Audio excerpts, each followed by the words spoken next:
और अब खबरें सुपरफास्ट। गहलोत सरकार ने वसुंधरा काल में बीजेपी जिला कार्यालयों के लिए किए गए जमीन आवंटन की जांच शुरू कर दी है। इसके साथ ही जांच होने तक ऐसी जमीन पर आगे के निर्माण कार्य पर रोक लगाई है। गहलोत कैबिनेट ने अहम फैसला जारी करते हुए जिला कोर्ट में लिपिक वर्गीय सेवा में आवेदन करने वाले अभ्यर्थियों को बड़ी राहत दी है। सरकार ने लिपिक वर्गीय स्थापना नियम 1986 में संशोधन किया है। अब स्टेनो को हिंदी में 90 की जगह 80 शब्द प्रति मिनट टाइप करने होंगे। चूरू जिला मुख्यालय के श्री राम मंदिर में लोकसभा चुनाव में टिकट वितरण को लेकर कांग्रेस की तीसरी बैठक हुई। प्रदेश सह प्रभारी काजी निजामुद्दीन के सामने कांग्रेस कार्यकर्ताओं और पदाधिकारियों ने अपने अपने उम्मीदवारों के पक्ष में टिकट देने की मांग की। अखिल भारतीय कांग्रेस सचिव काजी निजामुद्दीन बीकानेर सर्किट हाउस में गए, जहां उन्होंने बीकानेर सीट से लोकसभा चुनाव लड़ने के इच्छुक नेताओं ने काजी से अलग अलग मुलाकात की और उन्हें फीडबैक दिया। लोकसभा चुनाव में प्रत्याशियों को लेकर कांग्रेस अपने कार्यकर्ताओं से रायशुमारी करने में जुट गई है। कांग्रेस ने झुंझुनू में अपने प्रत्याशी के नाम तय करने को लेकर एक बैठक की। प्रतापगढ़ विधायक रामलाल मीणा ने जिले के कई इलाकों में जन सुनवाई की। विधायक रामलाल मीणा ने सुहागपुरा और मोटा धामनिया में जन सुनवाई की। प्रतापगढ़ विधायक रामलाल मीणा और नगर परिषद सभापति की लड़ाई अब सड़क पर आ चुकी है। विधायक रामलाल मीणा ने मोटी खेड़ी गांव में जनसुनवाई के दौरान सभापति पर निशाना साधा। पूर्व मंत्री और वर्तमान में दौसा के कांग्रेस के विधायक मुरारी लाल मीणा ने एक बड़ा बयान दिया है। उन्होंने आरएसएस पर विवादित टिप्पणी करते हुए कहा कि आरएसएस अंग्रेजों को सीआईडी देती थी और वो अंग्रेजों की एजेंट थी। सवाई माधोपुर में जन समस्याओं को लेकर बीजेपी लामबंद होने लगी है। इसके चलते रणथंभौर मैरिज गार्डन में बीजेपी कार्यकर्ताओं का सम्मेलन आयोजित हुआ। बीजेपी ने आगामी लोकसभा चुनाव के लिए रणनीति तैयार कर ली है। इसी रणनीति के तहत टोंक जिला मुख्यालय पर टोंक सवाई माधोपुर संसदीय क्षेत्र में शामिल टोंक जिले के बीजेपी के जिला संगठन की बैठक आयोजित की गई। केंद्रीय मंत्री अर्जुन राम मेघवाल ने छात्र संघ को घोषणा के 10 लाख रुपए का बजट जारी नहीं करने पर विरोध जताया है। हालांकि बीजेपी देहात जिला अध्यक्ष बिहारी बिश्नोई ने घोषणा राशि दिलवाने का आश्वासन दिया है। कांग्रेस के किसानों को कर्जमाफी के मुद्दे को लेकर बीजेपी ने बाड़मेर जिला मुख्यालय पर प्रदर्शन किया और ज्ञापन सौंपे। प्रदेश में गुर्जर आरक्षण की आंच तेज होती जा रही है। गुर्जर नेता कर्नल किरोड़ी सिंह बैसला ने गुर्जरों को 5% आरक्षण की मांग की है। साथ ही उन्होंने कहा कि अगर सरकार 20 दिन के अंदर उनकी मांग पूरी नहीं करेगी तो वो फिर से आंदोलन करेंगे। झालावाड़ जिले के प्रभारी व प्रदेश के खाद्य एवं आपूर्ति मंत्री रमेश मीणा झालावाड़ पहुंचे। इस दौरान प्रभारी मंत्री रमेश मीणा ने सर्किट हाउस में कांग्रेस कार्यकर्ताओं से संवाद कर उनकी समस्याएं सुनी। प्रदेश भर के महाविद्यालयों में छात्र छात्राओं को प्रतियोगिता परीक्षाओं की तैयारी के लिए निःशुल्क कोचिंग भी उपलब्ध करवाई जाएगी। बीकानेर ने राजकीय डूंगर कॉलेज में उच्च शिक्षा मंत्री भंवर सिंह भाटी ने इस योजना की शुरुआत की। दौसा के श्री संत सुंदरदास राजकीय स्नातकोत्तर महिला महाविद्यालय में छात्र संघ कार्यालय का उद्घाटन किया गया। विधायक मुरारी लाल मीणा ने छात्र संघ कार्यालय का उद्घाटन किया। बूंदी के हिंडौली में जिला परिषद सभागार में विभागीय बैठक का आयोजन हुआ। बैठक में विधायक अशोक चांदना ने क्षेत्र में कम हो रहे जलस्तर पर चिंता जाहिर की। राजस्थान में स्वाइन फ्लू का कहर जारी है। स्वाइन फ्लू से अब तक 76 लोगों की मौत हो चुकी है। वहीं स्वाइन फ्लू के 1976 पॉजिटिव केस सामने आ चुके हैं।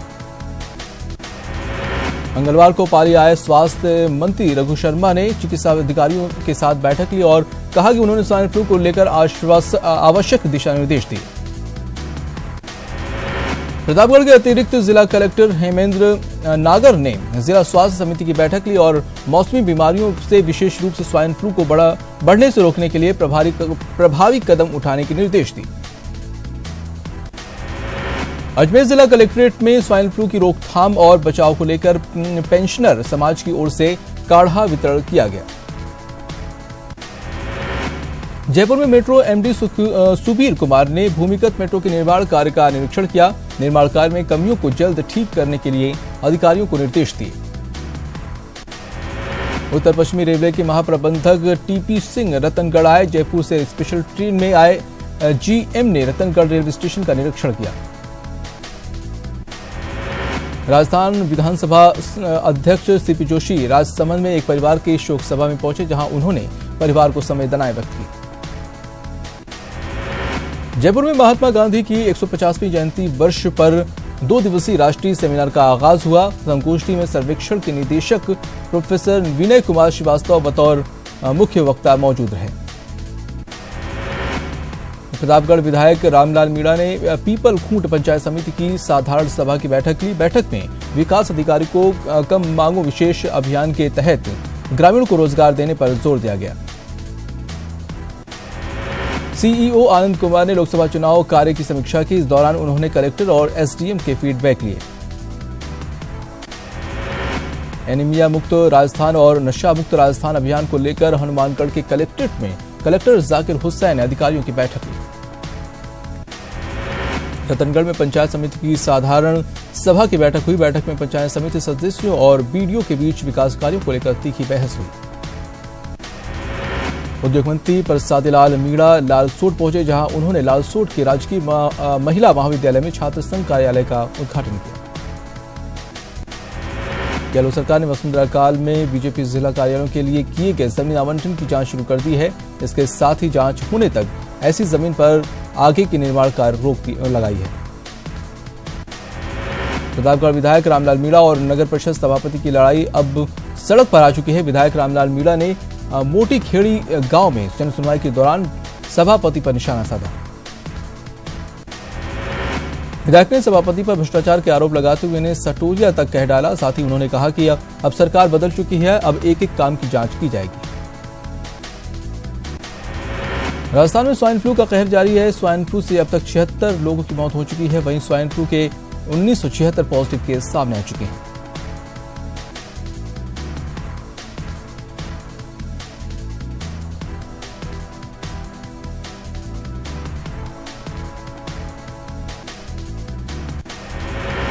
जोधपुर के इसहाकिया स्कूल के पास बीती रात मामूली बात पर 2 गुटों में विवाद हो गया। एक गुट ने दूसरे गुट पर गोली चला दी, जिससे एक युवक गोली लगने से घायल हो गया। सूचना मिलने पर पहुंची पुलिस ने युवक को अस्पताल में भर्ती कराया। फिलहाल झगड़े की बात साफ नहीं हो पाई है। बताया जा रहा है कि बच्चों की लड़ाई ने बड़ा रूप ले लिया। जयपुर के मानसरोवर रोड मेट्रो स्टेशन पर बम की सूचना मिलने से हड़कंप मच गया। पुलिस कंट्रोल रूम को मिली खबर के बाद आला अधिकारियों समेत बम निरोधक दस्ता और डॉग स्क्वाड की टीम मौके पर पहुंची। इस दौरान स्टेशन पर खड़ी ट्रेन की बोगियों और सभी प्लेटफॉर्म पर चेकिंग की गई। हालांकि चेकिंग के दौरान किसी भी तरह के विस्फोटक नहीं मिले। अजमेर सिविल लाइन पुलिस ने गश्त के दौरान केंद्रीय बस स्टैंड से 15 किलो अवैध डोडा चूरा बरामद किया। अलवर में एक युवक ने एक विवाहिता को गोली मारकर उसकी हत्या कर दी। हालांकि आरोपी युवक ने बाद में खुद को भी गोली मार ली। मामला प्रेम प्रसंग से जुड़ा है। झुंझुनू के शाहपुरा में फौजी अखिलेश की हत्या की गुत्थी अभी सुलझी नहीं थी कि उसके भाई की हादसे में मौत हो गई। नारकोटिक्स के डिप्टी कमिश्नर सहीराम की कारगुजारियां एक के बाद एक सामने आ रही हैं। सहीराम पर आरोप है कि वो अपने पद का इस्तेमाल कर विभाग में लगे ठेका श्रमिकों से अपने निजी काम करवाता था। इंडियन मुजाहिदीन के आतंकी नेटवर्क तोड़ते हुए एटीएस की गिरफ्त में आए 9 आतंकियों को कड़ी सुरक्षा के बीच कोर्ट में पेश किया गया, लेकिन गवाह के नहीं पहुंचने से सुनवाई टल गई। अगली सुनवाई अब 18 फरवरी को होगी। जयपुर के कई परिवारों ने ओमान एयरबेस पर टिकट को लेकर धोखाधड़ी का आरोप लगाया है। लोगों का आरोप है कि टिकट बुक करते समय ओमान एयरबेस की वेबसाइट पर टिकट की कीमत 3,900 रुपए से 8,000 के बीच थी, लेकिन अब ओमान एयरवेज ने किराया बढ़ा दिया है। राजस्थान उच्च न्यायालय के न्यायाधीश अशोक कुमार गौड़ की एकल पीठ ने दुष्कर्म पीड़िता को बड़ी राहत दी है। हाईकोर्ट ने दुष्कर्म पीड़िता को 20 सप्ताह से अधिक के गर्भ का गर्भपात कराने की छूट दी है। सीकर शहर के एक ज्वेलरी की दुकान से 8 लाख के सोने के जेवरात चोरी हो गए। चोरी दुकान के नौकर ने की। पुलिस आरोपी की तलाश कर रही है।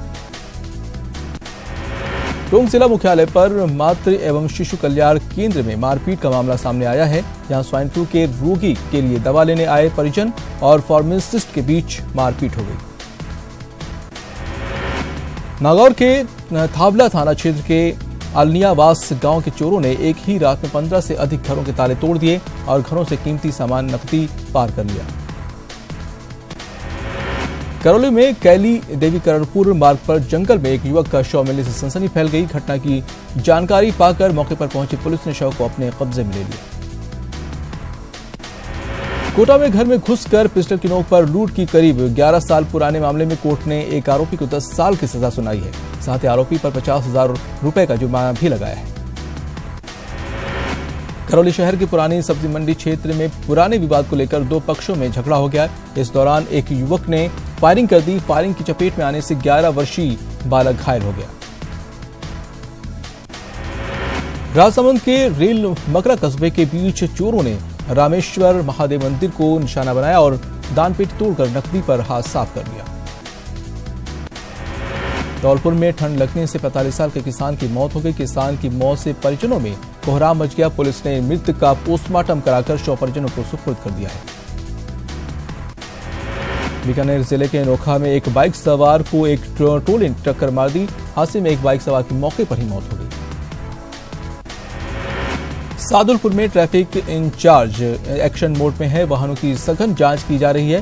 बिना हेलमेट बाइक चलाने वालों को निर्देश दिए जा रहे हैं। ट्रैफिक इंचार्ज सीताराम का कहना है कि हेलमेट चालान बचाने के लिए नहीं, जान बचाने के लिए पहनना चाहिए। रतनगढ़ में Bollywood movie chicken biryani 2 child actor Devansh Mishra आज निजी समारोह में भाग लेने के लिए रतनगढ़ आए हैं। बाल कलाकार देवांश के साथ बॉलीवुड कोरियोग्राफर विकास सक्सेना और प्रोड्यूसर भरत कुमार साथ रहे। पुलिस महकमे के एडीजी राजू दासोत उदयपुर दौरे पर रहे। इस दौरान राजू दासोत ने संभाग भर के सभी जिलों के जिला पुलिस अधीक्षकों की क्राइम मीटिंग ली। उदयपुर में स्मार्ट सिटी प्रोजेक्ट के तहत किए जा रहे सीवरेज के कार्य के बाद सड़क निर्माण नहीं होने से परेशान लोगों ने कांग्रेस पर्यावरण प्रकोष्ठ की ओर से अनूठे ढंग से विरोध दर्ज कराया। पुष्कर में पिछले कई दिनों से चल रहे अवैध निर्माण पर नगर पालिका ने सख्ती बरतना शुरू कर दी है। नगर पालिका ने कार्रवाई करते हुए अवैध निर्माणों पर नोटिस चस्पा दिया। कोटा शहर में पिछले 3 सप्ताह से पैंथर के मूवमेंट को लेकर लोगों में दहशत है। लोगों ने बताया कि उन्होंने पैंथर को अपनी आंखों से गेहूं के खेत में घूमते हुए देखा है।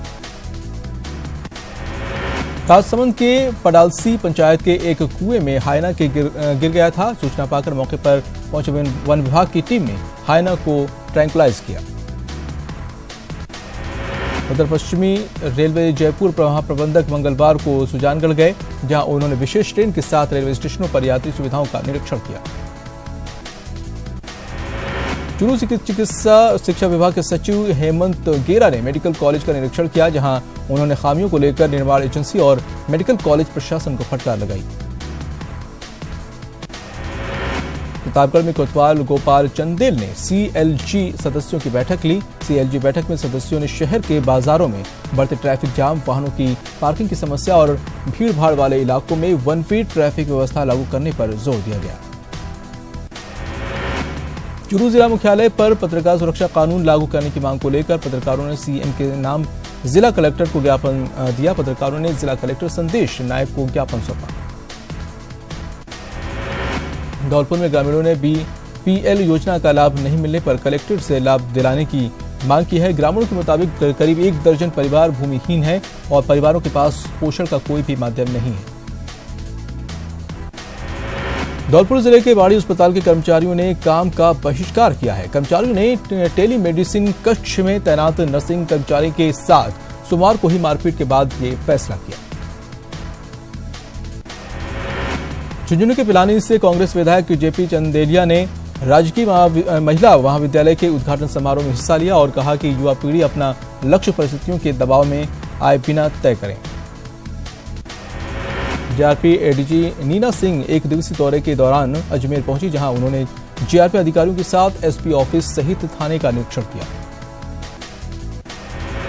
उदयपुर के पर्यावरण रक्षा संस्थान और राजसमंद नगर परिषद के संयुक्त तत्वाधान में राजसमंद पर्यावरण स्वच्छता और सुरक्षा रैली निकाली गई। भरतपुर में चिकित्सा एवं स्वास्थ्य विभाग की ओर से नशा मुक्ति और एनीमिया मुक्त अभियान का आगाज किया जाएगा। नगर निगम के सभागार में इन दोनों ही अभियानों का शुभारंभ किया जाएगा। नागौर जिले के कुचेरा कस्बे में किसान नेता और पूर्व केंद्रीय मंत्री राम निवास मिर्धा की 9वीं पुण्यतिथि मिर्धा के कुचेरा स्थित समाधि स्थल पर समारोह पूर्वक मनाई गई। सवाईमाधोपुर में नशा मुक्ति को लेकर अभियान की शुरुआत की जाएगी, जिसकी तैयारी स्वास्थ्य विभाग ने पूरी कर ली है। अभियान के तहत नशे से जुड़े लोगों ने नशा छोड़ने के लिए प्रेरित किया जाएगा। श्रीगंगानगर में बढ़ते नशे के कारोबार के रोकथाम को लेकर ग्रामीणों ने जिला प्रशासन के अधिकारियों को ज्ञापन सौंपा। ग्रामीणों के मौसम में पानी की किल्लत से शहरवासी परेशान न हो, इसको लेकर कोटा में जलदाय विभाग ने 8 घंटे का पेयजल सप्लाई शटडाउन कर अकेलगढ़ हेडक्वार्टर्स और फिल्टर प्लांट में मेंटेनेंस किया गया। चूरू में 2 दिवसीय सरगम कार्यक्रम का समापन हो गया। ये कार्यक्रम राजकीय लोहिया कॉलेज में हुआ। यहां लोकगीतों और फिल्मी गानों पर स्टूडेंट्स थिरके। डूंगरपुर जिले में श्री हरिदेव जोशी राजकीय अस्पताल स्थित सभागार में थैलेमीमिया, हीमोफीलिया और स्वैच्छिक रक्तदान के प्रति जो लोगों में जागरूकता बढ़ाने के लिए कार्यशाला का आयोजन किया गया।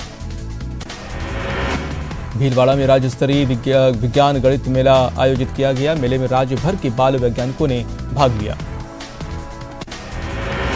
कोटा में पड़ी सर्दी ने भी नया रिकॉर्ड बनाया है। पहाड़ों से आ रही बर्फीली हवाओं की वजह से पारा 5 डिग्री सेल्सियस पर पहुंच गया। क्यूबा की राजधानी हवाना में शक्तिशाली बवंडर ने भारी तबाही मचाई। तबाही के इस बवंडर ने 3 लोगों की जान ले ली, जबकि 172 से ज्यादा लोग घायल हो गए। ऑस्ट्रेलिया के बाद न्यूजीलैंड टीम को घुटने पर लाकर विराट कोहली सफलतम कप्तानों की लिस्ट में एक सीढ़ी और ऊपर चढ़ गए हैं।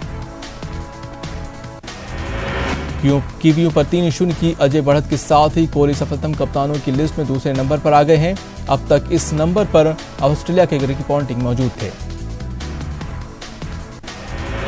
आईसीसी ने T20 वर्ल्ड कप 2020 के शेड्यूल का ऐलान कर दिया है। इसमें महिला और पुरुष T20 वर्ल्ड कप की मेजबानी ऑस्ट्रेलिया करेगा।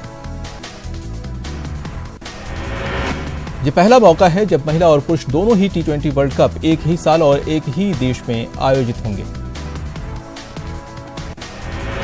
टूर्नामेंट के मुकाबले ऑस्ट्रेलिया के 7 शहरों के 7 स्टेडियमों में खेले जाएंगे। इसमें Perth, Adelaide, Melbourne, Hobart, Sydney, Brisbane और गिलोंग शामिल हैं। मेंस टीम के बाद भारतीय महिलाओं ने भी न्यूजीलैंड के खिलाफ वनडे सीरीज जीतने का कारनामा किया है। और इसी के साथ इस बुलेटिन में इतना ही। दीजिए इजाजत। नमस्कार।